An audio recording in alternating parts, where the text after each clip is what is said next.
Diabetes patients sweet corn తినొచ్చా?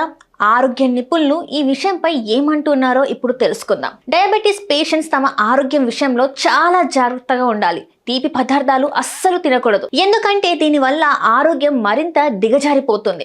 శీతాకాలంలో చాలా మంది స్వీట్ కార్న్ ని తినడానికి ఇష్టపడుతుంటారు, కానీ మధుమేహం వ్యాధిగ్రస్తులు దీన్ని తినడం ఆరోగ్యానికి మంచిదేనా?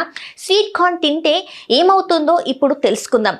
శీతాకాలంలో చాలా మంది స్వీట్ కార్న్ ను ఉడికించి ఉప్పు కారం వేసుకొని తింటుంటారు. కొంతమంది దీనిని సలాడ్స్, కూరగాయల్లో కూడా ఉపయోగిస్తుంటారు. ఇది ఆరోగ్యానికి ఎంత ఉపయోగకరంగా ఉంటుందో అంతే రుచిగా ఉంటుంది.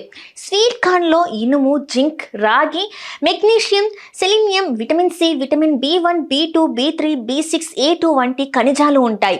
ఈ పోషకాలన్నీ అనేక వ్యాధుల నుండి రక్షిస్తాయి, శరీర పోషక అవసరాలను తీర్చడంలో సహాయపడతాయి. ఆరోగ్య నిపుణుల ప్రకారం డయాబెటీస్ పేషెంట్ స్వీట్ కార్న్ ను మితంగా తినవచ్చు, ఎందుకంటే ఇందులో ఫైబర్ ఉంటుంది. ఇది రక్తంలో చక్కెరను అదుపులో ఉంచడానికి సహాయపడుతుంది. అయితే దీనిని ఉడికించిన లేదా కాల్చిన ఫైబర్ అధికంగా ఉండే కూరగాయలతో మితంగా తినాలని నిపుణులు సూచిస్తున్నారు. స్వీట్ కార్న్ లో ఫైబర్ అధికంగా ఉంటుంది.